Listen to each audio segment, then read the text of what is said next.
Anagrams and epiphenomena.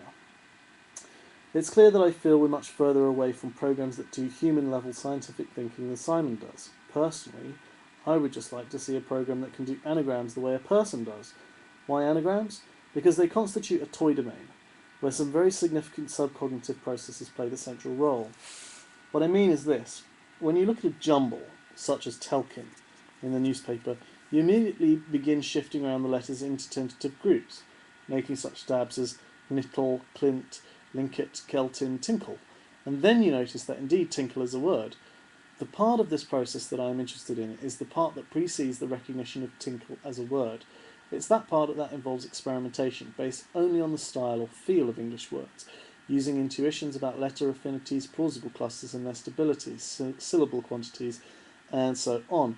When you first read a jumble in the newspaper, you play around, rearranging, regrouping, reshuffling, in complex ways that you have no control over. In fact, it feels as if you throw the letters up into the air separately, and when they come down, they have somehow magically glommed together in some English-like word. It's a marvellous feeling.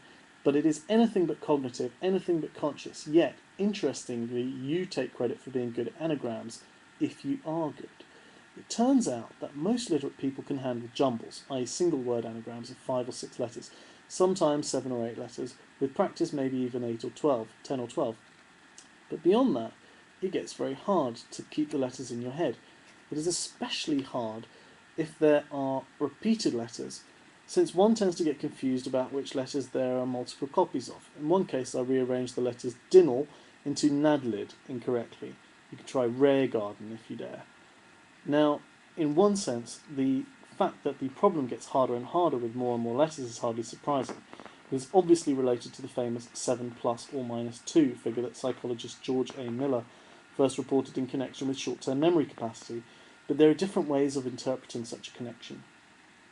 One way to think that this might come about is to assume that concepts for the individual letters get activated and then interact. When too many get activated simultaneously, then you get swamped with combinations, and you drop some letters and make too many of others, and so on. This view would say that you simply encounter an explosion of connections and your system gets overloaded. It does not postulate any explicit storage location in memory, a fixed set of registers or data structures in which letters get placed and then shoved around. In this model, short-term memory and its associated magic number is an epiphenomenon, or innocently emergent phenomenon, as Daniel Dennett calls it, by which I mean it is a consequence that emerges out of the design of the system, a product of many interacting factors, something that was not necessarily known, predictable, or even anticipated to emerge at all. This is the view that I advocate. A contrasting view might be to build a model of cognition in which you have an explicit structure called short-term memory, containing about 7 or 5 or 9 slots into which certain data structures can be fitted. And when it is full, well, then it is full and you have to wait until an empty slot opens up. This is one approach that has been followed by Newell and associates in work on production systems. The problem with this approach is that it takes something that clearly is a very complex consequence of underlying mechanisms and simply plugs it in as an explicit structure, bypassing the question of what those underlying mechanisms might be. It's difficult for me to believe that any model of cognition based on such a bypass could be an accurate model. When a computer's operating system begins thrashing, i.e. bogging down in its time-sharing performance at around 35 users, do you go find the systems programmer and say, hey, go raise the thrashing numbers in memory from 35 to 60, okay? No, you don't. It wouldn't make any sense. This particular value of 35 is not stored in some local spot in the computer's memory where it can be easily accessed and modified. In that way, it is very different from, say, a student's grade in a university administrative database, or a letter in a word in an article you're writing on your home computer. That number 35 emerges dynamically from a host of strategic decisions made by the designers of the operating system and the computer's hardware, and so on. It is not available for twiddling. There is no thrashing threshold dial to crank on an operating system.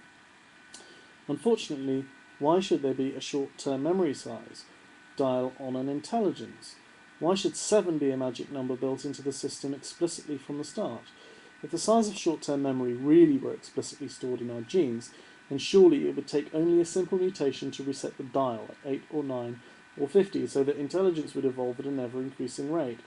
I doubt that AI people think that this is even remotely close to the truth, and yet they sometimes act as if it made sense to assume it is a close approximation to the truth. It is a standard practice for AI people to bypass epiphenomena, collective phenomena if you prefer, by simply installing structures that mimic the superficial features of those epiphenomena. Such mimics are the shadows of genuine cognitive acts, as John Searle calls them in his paper cited above. The expectation, or at least the hope, is for tremendous performance to issue forth, yet the systems lack the complex underpinning necessary. The anagrams problem is one that exemplifies mechanisms of thought that AI have not explored. How do those letters swirl among one another, fluidly and tentatively, making and breaking alliances, glomming together then coming apart, almost like little biological objects in a cell? AI people have not paid much attention to such problems as anagrams. Perhaps they would say that the problem is already solved.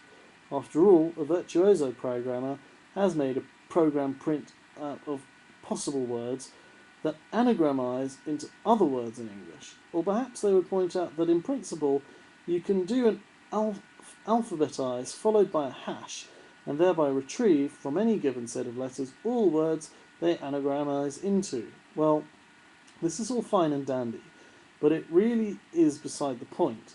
It is merely a show of brute force and has nothing to do to contribute to our understanding of how we actually do anagrams ourselves, just as most chess programs have absolutely nothing to say about how chess masters play, as de Groot and later Simon and co-workers have pointed out. Is the domain of anagrams simply a trivial, silly, toy domain, or is it serious? I maintain that it is a far purer, far more interesting domain than many of the complex real-world domains of the expert systems. Precisely because it is so playful, so unconscious, so enjoyable for people. It is obviously more related to creativity and spontaneity than it is to logical derivations, but that does not make it, or the mode of thinking that it represents, any less worthy of attention. In fact, because it epitomizes the unconscious mode of thought, I think it more worthy of attention. In short, it seems to me that something fundamental is missing in the orthodox AI information processing model of cognition, and that is some sort of substrate from which intelligence emerges as an epiphenomenon. Most AI people do not want to tackle that kind of underpinning work. Could it be that they really believe that machines already can think, already have concepts, already can do analogies? It seems the large group of AI people really do believe these things.